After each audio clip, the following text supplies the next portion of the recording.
Hi guys, good morning. So it's a Thursday morning. Today, garbage day natin. Sasamahan niyo, kukunin na natin yung ating empty na garbage bin and yung ating recycle tote.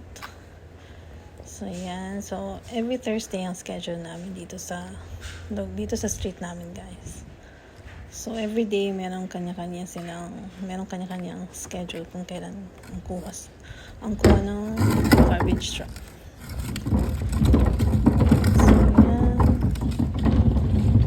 Parehas din dyan sa atin, guys.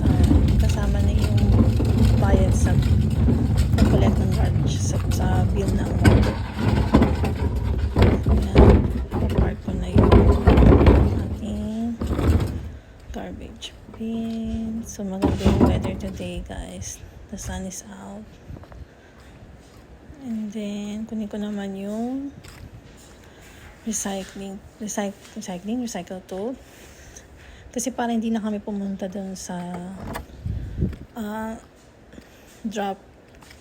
may drop off place kasi dito ng mga recyclable materials.